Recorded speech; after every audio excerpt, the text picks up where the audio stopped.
Recently, drones have overtaken artillery as the leading cause of Russian casualties in Ukraine.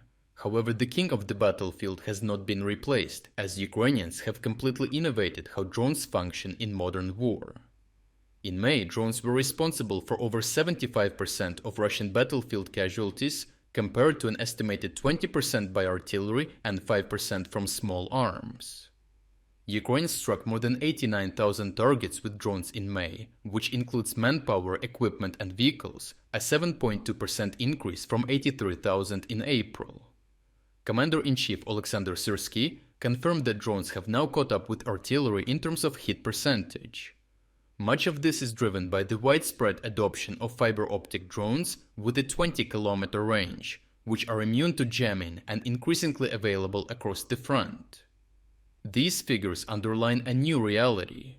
Drones are no longer a secondary force, but the main source of pain for Russian troops. By contrast, artillery, once the dominant killer, now causes just a fifth of Russian injuries. Artillery still fires vast volumes, but its effectiveness is declining. The wear and tear on barrels, many of which have fired well beyond their service life, is making precision increasingly difficult. At the same time, Russia has hardened many of its positions, reducing the lethality of inaccurate or delayed strikes. While artillery crews are well trained, they rely on stable spotting networks and undisturbed logistics, both of which have come under pressure. Recent numbers show that artillery still hits targets, but in terms of lethal effect, its effectiveness is declining. The explanation lies in the trajectories of these systems.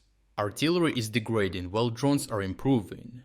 Drone operators are becoming better trained, coordination with unit-level tactics is improving, and technology is always evolving.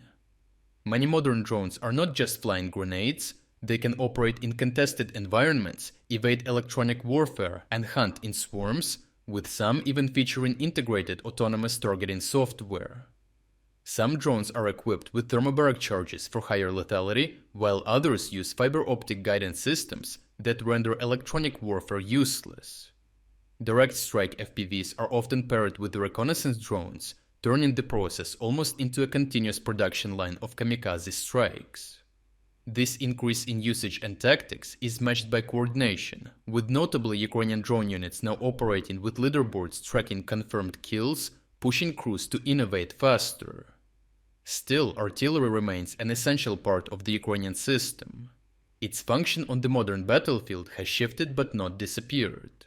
Mortars and howitzers are unmatched when it comes to area denial and suppressive fire.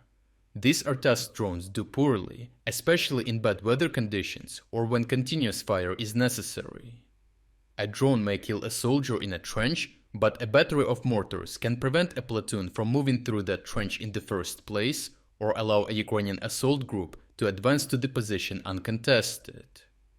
In high-intensity combined arms warfare, the need to suppress, disrupt, or channel enemy movement is still best handled by traditional artillery. Mortars, in particular, remain indispensable in close-range engagements, where portability and fast reaction matter more than pinpoint accuracy or larger explosions. That is why drones have not replaced anything. They have supplemented and, in some contexts, outperformed conventional systems. The most effective Ukrainian units, like Magyar's birds, are those that combine the two. Drones scout enemy positions, drop munitions, and then feed coordinates to mortar and artillery crews. Or drones disable vehicles, which are then finished off by artillery once stationary. Even low-cost FPV drones now serve as spotters, finishers, or gap fillers for artillery teams, targeting vehicles that artillery damaged but did not destroy, or chasing down retreating troops. In some sectors, Ukrainian teams are now using drones and mortars together, creating a kill chain that is fast, inexpensive, and difficult to counter. The combination of both systems is where the real advantage lies for the Ukrainians. Overall, the drone surge is reshaping how Ukraine fights. It is not about one system replacing another, but about new layers being added to the battlefield. Drones now inflict the most pain, but artillery still shapes the battlefield. The Ukrainian military has managed to merge both systems into a flexible and deadly toolkit.